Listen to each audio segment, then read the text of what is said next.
My parents called it just a get-together when I wasn't invited to my sister's anniversary party. I showed up anyway. My sister thought I didn't see her kid hide something strange into my backpack. I checked it and froze. Then I quietly slipped it back into her jacket pocket. 30 minutes later, the police showed up. My name is Nathan. I'm 28. Oldest child, designated problem solver, designated driver, designated, you'll understand later.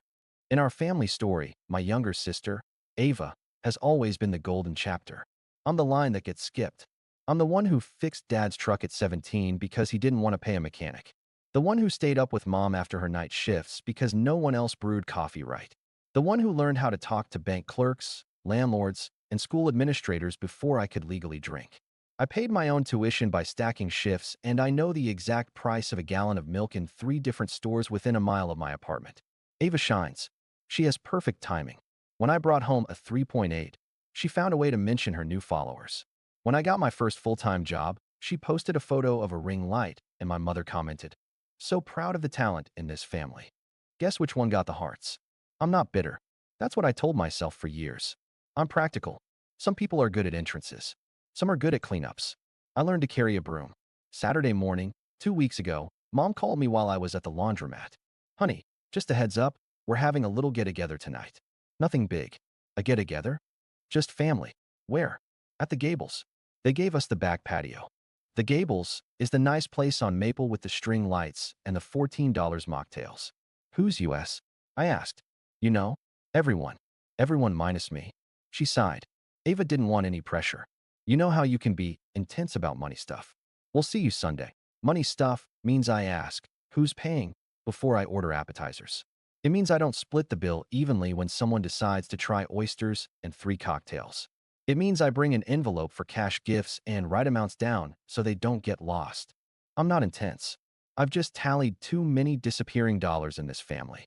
So that night, when I saw Ava's husband post a story from the cutest not a party ever with a giant 10 years balloon in the background, I put on a jacket and drove over.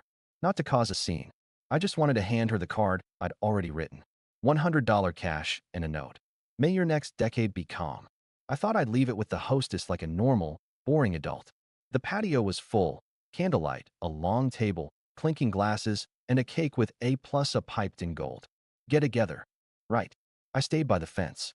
I wasn't invited. I know how to be small. Ava spotted me. Her smile froze for half a second, just enough to register. Then she waved like I was the mailman. Nathan's here. A few heads turned. Dad lifted his chin. Mom mouthed, "Play nice." I walked up with the card already out. "Congrats." Ava hugged me, perfume and champagne. I told Mom it was no big deal, she said too loud. You know how she overdoes things. I didn't answer. I set the card by her purse on a side chair. Her son, my nephew, Leo, 8, materialized near the desserts with that guilty, curious look kids get right before they try something new. "Hey, buddy," I said softly. He glanced at Ava, then back at me, then at my backpack on the ground by the chair. My work bag. Zipper half open because I'd pulled out my wallet earlier. He shuffled close. Too close. His hand moved quick, clumsy, like he'd practiced on a couch cushion. He slid something dark and small into the front pocket of my bag. I blinked. "Leo." He jerked, swallowed. "Mom said I could." Look at your stickers." I didn't have stickers. I waited 2 beats. He scurried away, shoulders tight, straight to Ava. She didn't look at him. She didn't need to. She lifted her champagne, laughing at something her husband said, and touched the pocket of her jacket like checking for keys. My throat went dry. I crouched, unzipped the pocket he'd used, and my fingers hit something wrapped in tissue. I peeled it back just enough to see the edge of a velvet travel jewelry pouch and a flash of diamonds, clustered, heavy, with a tag tucked inside that said something like "Insured, Return to." I froze. Ava's new anniversary necklace. The one Mom had been bragging about all week. A custom reset, so classy. I felt a wave of heat. My first instinct wasn't anger. It was logistics. Cameras? Who had line of sight? If I called it out right now, who believed me? If I left, what did that look like? My heart was doing double time, but my hands were calm. I slid the pouch out, covered it with my palm, and in one smooth move, tucked it into the inside pocket of Ava's white blazer hanging off the chair arm. Then I zipped my backpack. I picked it up. I smiled at Leo when he peeked around the dessert table. I didn't say anything. 30 minutes later, 2 officers walked in through the patio gate. The music cut off. You could feel the air rearrange itself. If you're reading this thinking, that's a stretch. Who frames their own brother at their anniversary dinner? I need you to know this wasn't step 1. This was step 47. I learned early that my role in our house was to make things disappear. Bills, messes, awkwardness. At 15, I negotiated my parents' cable bundle down $40 a month by threatening to cancel. Mom called it charm. At 17, I refied Dad's truck loan after I read his mail by accident and saw a 19.9% interest rate. He called it nosy. At 19, I paid Ava's $312 parking boot because she had no cash and was 5 minutes from a total meltdown. She called me a hero in front of her friends and so dramatic behind my back when I asked for it back 2 weeks later. It was always small. $60 here, $140 there. Can you put it on your card? Mine is maxed. Payday is Friday. I kept a note on my phone labeled IOUs. It had names, dates, amounts. It also had a lot of question marks where I stopped believing my own system. Ava and I weren't close growing up. She did cheer. I did part-time shifts in community college. Dad loved that she brought energy into a room. Mom loved that she looked like Mom. I looked like my grandfather, quiet and square-shouldered, and I bring spreadsheets. When Ava got married, I was the only sibling in the unofficial bank. Bridal shower? I covered the extra chairs. The DJ forgot the deposit? I Venmoed $250 under the table because we can't have silence. A week after the wedding, Mom returned a cake stand and forgot the security deposit was on my card. It was only $75. You're always so particular, she said when I asked. A year later, Ava and her husband, Aaron, bought a townhouse. It's a stretch, she admitted, but they approved us. Always they. You know what rent is like. I did. I also knew what a teaser rate looked like. Their mortgage ballooned exactly when inflation did. Groceries doubled. Gas shot up. They're no big deal, cards became big deals. Aaron is a competent guy with expensive taste in gear and a high tolerance for buy now, later Nathan. I watched the math, and the math didn't blink. It just kept adding lines. The summer before the anniversary, I started hearing more about surprises and wishes. Ava winked on calls with Mom. He has no idea. It's going to be so special. I didn't ask what special meant. I just took the bait they dangled. We'd love if you could handle the cash box at the party. You're good at that. Me? There's a party? Mom, not a party, honey. A get-together. Low-key. No pressure. 2 weeks before, Dad called me from the porch. I could hear the creak of the swing. Nate, you know your sister. She wants things nice. Nice costs money. A pause. Well, your cousin sent $50 toward the group gift. We thought maybe you could fill the gap. Just for the necklace. We'll settle up later. How much is the gap? Not much. How much? A few hundred. How many fews? Don't be difficult, he snapped, slipping into the voice that ends conversations. It's not about money. In our family, it's not about money means it's exactly about money and they want you to stop noticing. I didn't say yes. I didn't say no. I said, text me the number. He didn't. 3 days later, Mom texted a winking selfie from a jewelry store. We did it. Underneath, a receipt peeking out. $3,899 before tax. I zoomed in. Paid by card. Last 4 digits weren't hers. They were familiar. Mine. I stared at it long enough for my coffee to go cold. I checked my email. A fraud alert had landed 30 minutes earlier. Was this you? I clicked a no. The bank froze the card and reversed the charge. 10 minutes after that, Mom called. Why is your card being weird? Because someone used it without permission. Don't be dramatic, she said. It's for family. It's theft. Watch your tone. They unfroze it by trying Ava's card. The purchase went through with a payment plan. I only know because Dad complained to me later.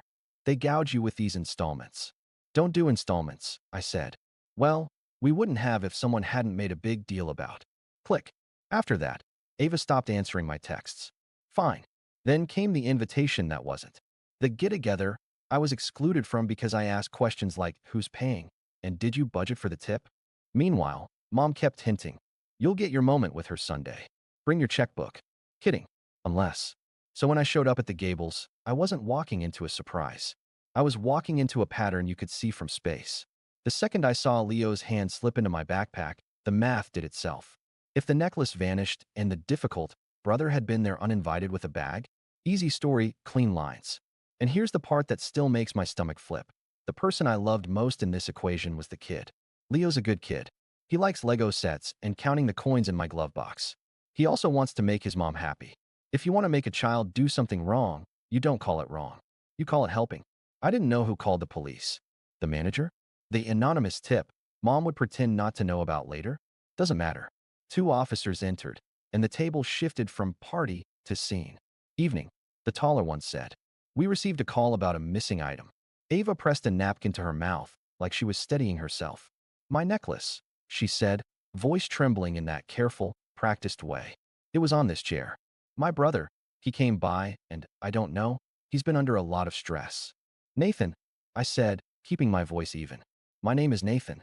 The officer's eyes moved from Ava to me, then to my backpack on my shoulder. Sir, mind if we ask a few questions? Of course. I placed the bag on the table and stepped back. Do you want to look inside first or talk first? Calm.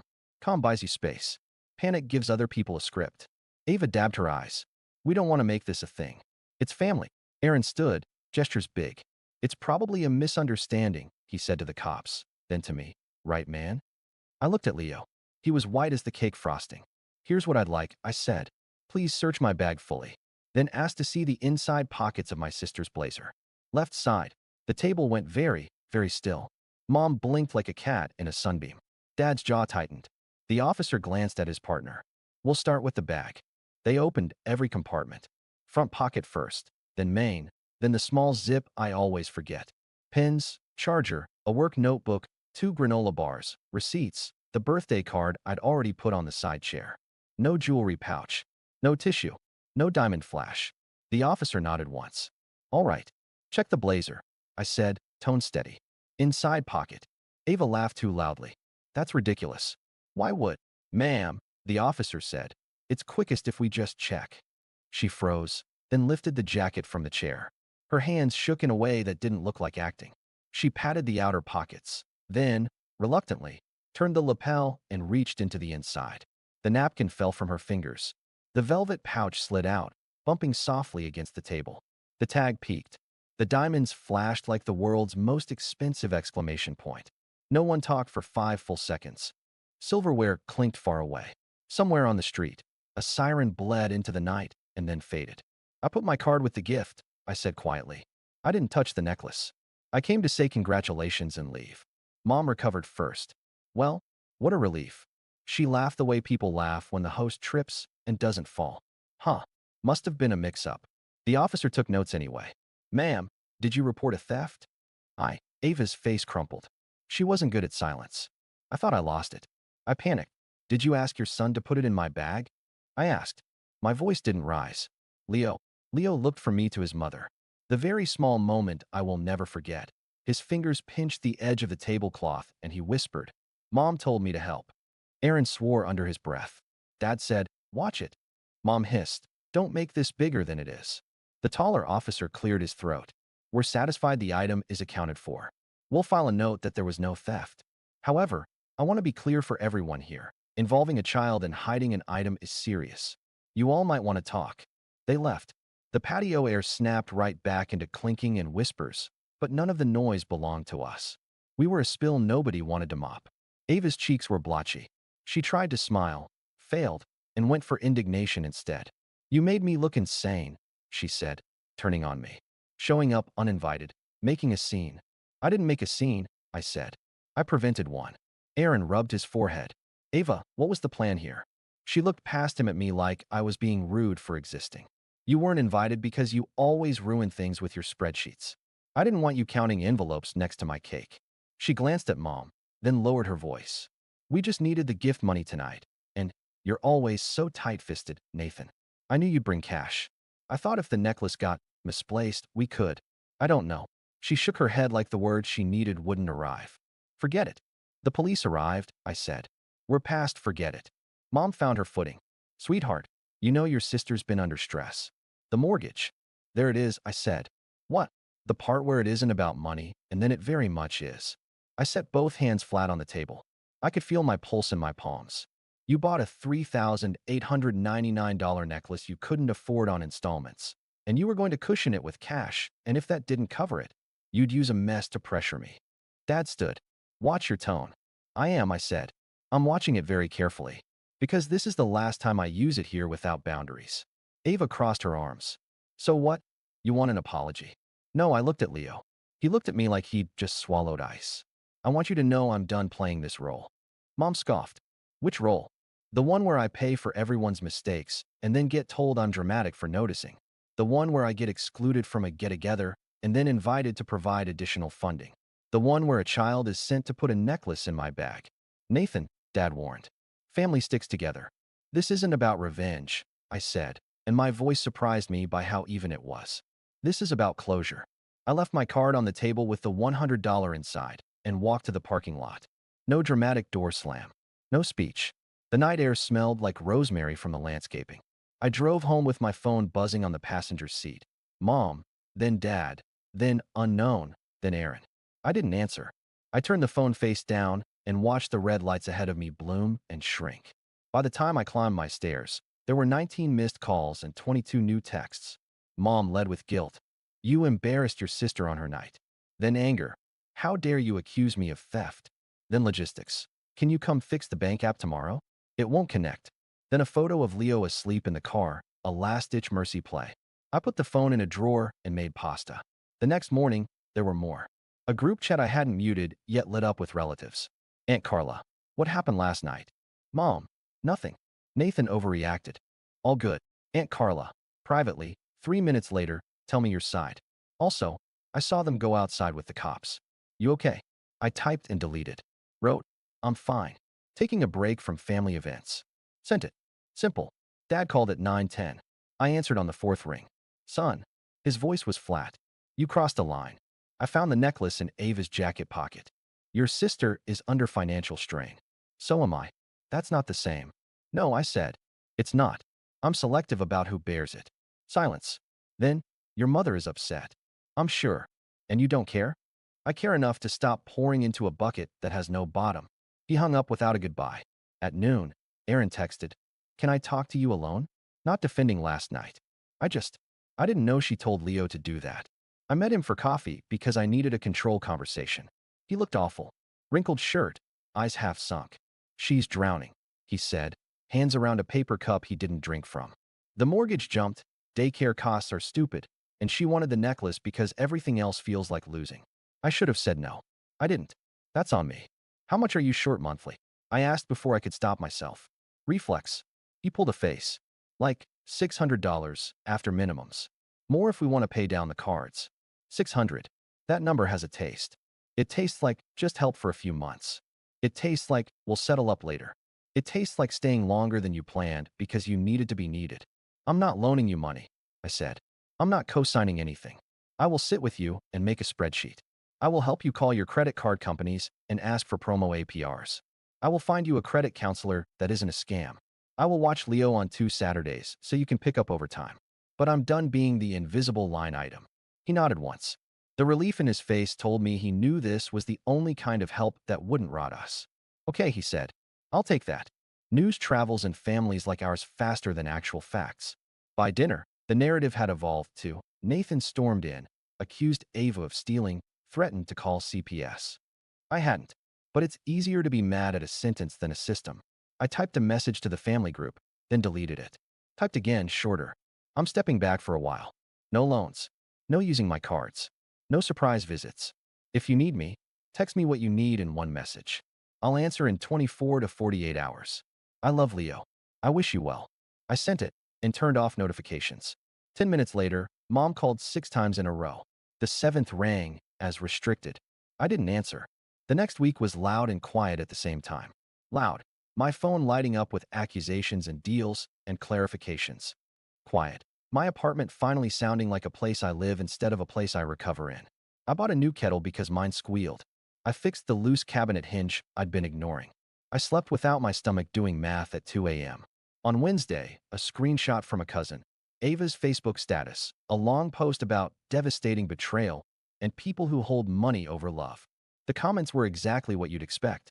Stay strong, girl. Family can be the worst. One person wrote, but why police? And the thread died for 5 hours. Thursday, Mom tried nostalgia. She sent an old photo of me holding baby Ava. You've always protected her, she wrote. Don't stop now. I stared at the pixelated version of my teenage arms and felt a rush of tenderness for that kid. He didn't know what protection would cost. I replied, I will not protect her from consequences at the expense of my sanity. Friday evening, I got a text from a number I didn't have saved. Leo, Mom said I did a bad thing. Are you mad at me? My chest hurt in a very specific way. Me, I'm not mad at you. You were trying to help your mom. Leo, did I ruin your party? Me, it wasn't my party. I'm okay. Do you want to come over this weekend to build the Lego car? A beat. Leo, can I? Me, ask your dad. If he says yes, I'll pick you up. Only with his yes. Aaron called 10 minutes later. She's not thrilled, but I'm your 2 Saturdays. He forced a laugh that wasn't funny. Sunday at noon? We built the Lego car on my living room floor and ate pizza, and I didn't say a single adult sentence about guilt or boundaries. He's 8. He knows when the air is wrong. He doesn't need nouns for it. By the second weekend, my missed call count hit 41. Mom escalated to relatives. Aunt Carla texted. She's telling everyone you froze her bank account? I hadn't. I sent a single line back. That's not true. Sunday, Aaron and I sat with their bills spread across my coffee table. We called 2 credit cards. We drafted a budget that wasn't a punishment. We listed the subscriptions that auto-renew when you're not looking. 3 streaming services, a premium photo editor, a meditation app no one uses. We found $210 of cancellations. Aaron set his phone to ask to buy 4 App Store purchases. We wrote a list titled, Money Ava Touches Only with Her Eyes. He laughed and then looked guilty. I put my palm up. This is a team sport. Back in the group chat, Dad finally sent one message that sounded like him and not the chorus. Your mother overstepped. She knows. It wasn't an apology. It was the outline of one. I didn't write thanks. I wrote nothing. Sometimes the healthiest thing you can do is not feed a sentence. Monday morning, my HR portal pinged. I clicked before thinking. Our annual bonus had posted. After taxes, it was $2,346. I closed the tab. I didn't tell anyone. I didn't write windfall on a whiteboard and build a case for benevolence. I paid my own dentist bill, scheduled it, and felt like a wizard. That night, Mom sent one more text. Come for dinner Sunday. Just us. We'll talk. I stared at it for a while. I typed. I'll meet you for coffee for 1 hour at daylight, public place. Bring no bills. Sent. She replied immediately. You're ridiculous. I didn't answer. We met at Daylight Cafe, 10 a.m. Sunday. Neutral ground. Too many plants. Mom wore her I'm not mad cardigan. Dad came too. I got black coffee. They ordered leverage. Mom started. I'm sorry your feelings were hurt. Try again, I said. She exhaled. I'm sorry I tried your card without asking. I'm sorry I told Leo to help. I'm sorry I called the police. You called. I thought it would scare you, she said. Into paying. Into caring. Dad cleared his throat. We don't expect you to fix everything. You do, I said. Here's what changes. I slid a single page across. Not a contract, just lines. No loans. Gifts will be small and named gift. No access to my cards. No, just once. No ambushes. Ask in one text, in advance. Kid is off limits. If he's used again, I call it in. Separate checks. You order it, you pay. My presence isn't currency. Mom bristled. A list. Yes. I've followed yours for a decade, and it was invisible. She went quiet. Dad read it like a manual he needed years ago. One small nod. And what do we get? Mom asked. A son who shows up without resentment. An uncle who plays Lego without doing ledger math. A future where I don't disappear. Her eyes filled. You would do that? I almost did. She folded the page and tucked it into her purse. No promises. Just keeping it. We finished our coffee. No hugs, no vows. 3 separate totals. The quiet of people understanding a boundary is a door. Use it or leave it. Don't lean on it. At the exit, my phone buzzed. Aaron's photo of Leo grinning with a Lego car. We did the wheels. I laughed instead of crying. In the lot, Mom called, Nathan? I turned. I won't ask you for money. Good. I will ask you to dinner next month. Low key. Text me. I'll let you know. Driving home, my hands felt light. Not empty. Mine. No big twist. No grand apology. Closure is small, boring decisions you defend on the worst day. My name is Nathan. I'm 28. Not background anymore. Not revenge. Not forgiveness. Boundaries. If anyone says, it's not about money, I'll smile, ask for separate checks, and pay exactly my bill.